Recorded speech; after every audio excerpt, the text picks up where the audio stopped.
got the captain, sergeant, first class. There we go. Okay, there we Diller, go. yeah. You get this script, and you're like, okay, this is a movie. Or you hear it's about Afghanistan, modern I'm warfare. looking for my captain. I'm like Captain Diller, Captain Diller. Yeah. Who do I play? And we're talking about horses Yeah, versus yeah, tanks. Yeah. yeah.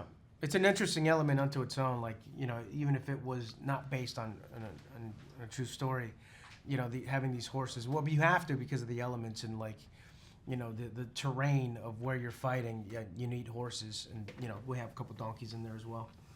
I don't remember seeing the donkeys. Yeah, there were some donkeys. Like, you know, there were when we were up in the hillside. There's a couple aerial shots actually, and they're, you know, carrying supplies. I mean, just the sort of visual aesthetic and the style of warfare and so on. That was a big, you know, attraction for me. What I thought was going to be incredibly unique was we know, you know, that this sort of terrain and this type of story. We don't know this particular story and this mission, but to have sort of First World War cavalry charges, you know, in this day and age was that one line, that pitch from the producers was instantly something I thought, oh, feels unique and special.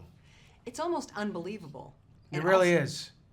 Well, I mean, even if you take a look at the title, 12 Strong, so it's like, you know, right after 9/11, you know, everyone's hearts were broken, all the Americans were hurting for sure, and then these 12 guys, you know, it was a kind of a new tactic to go in and have 12 guys do reconnaissance and then, you know, call in airstrikes or whatnot, and you have to get close in order for that, you know, technology to work.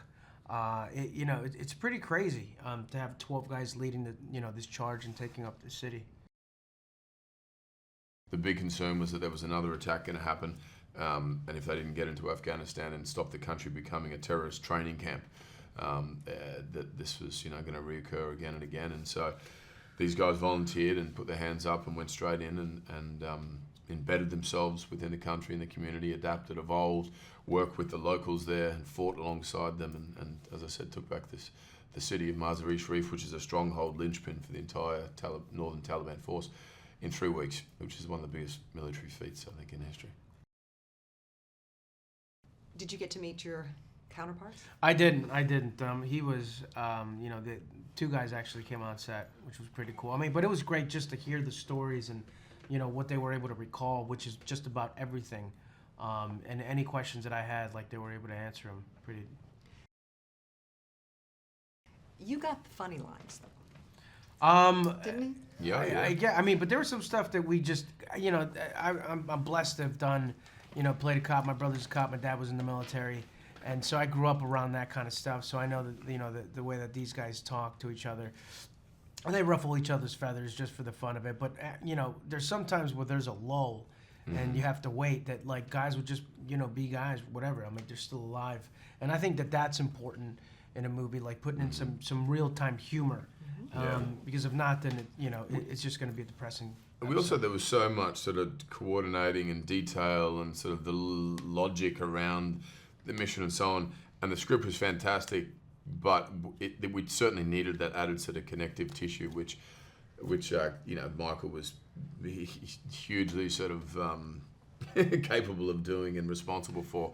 And I think it really adds that extra layer of authenticity, but also you're able to empathize with these guys and understand, oh, that's the banter that would exist. You know, that's how we do talk to each other. Yeah. It's not just, you know, information sort of, you know, that there is a real friendship and a bond between these guys, and we had to find that chemistry as human beings, I think, and then sort it in there.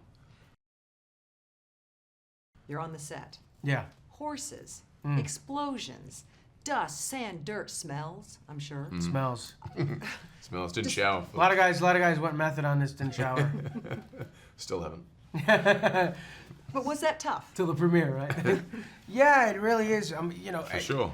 Yeah. I got to tell you, like, this, you know, I don't know how it was, but I'm like, the director loved smoke.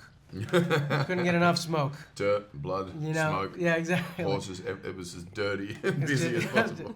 Dust, for sure. Yeah, fine dust. But it was smoky a lot. And it was, that was tough unto itself, you know. But we had to, you know, that was Nikolai's approach the whole time, was to make this as real and gritty as possible and just throw us in the center of it. And You know, none of us had really. I had a little bit of horse riding experience, but a lot of the guys didn't, and so we did a bunch of training. But they kept saying, make sure you train with your packs and your gear and your guns. I'm like, yeah, I'll do that later. So we were training in our sort of casual gear, and then get on set, and we're in full armor and so on, and that was that was that was interesting. But I know. these guys that's what they were doing and going through. Were you a horse rider before? I mean, had you ridden? I mean, come on, does it look like I was No, a horse it rider? didn't. Jesus Christ. Well, that and a motorcycle. I mean, you've had kind of a tough year. Yeah, I mean, yeah, on- tough year, huh? And then not only that, but twice, like it seemed like I was vertically challenged, because you know they would always give me the horse, and I'm like I'd have to get my foot up there somehow, and then plus with the pack, so like it doesn't allow your knee to get up very much. So I'm like, I was not afraid. I'd go by the tallest rock, get on it, and to get on my horse. Did you learn something about yourselves playing this kind of a role, being in this kind of an environment, knowing this is the story? I learned that I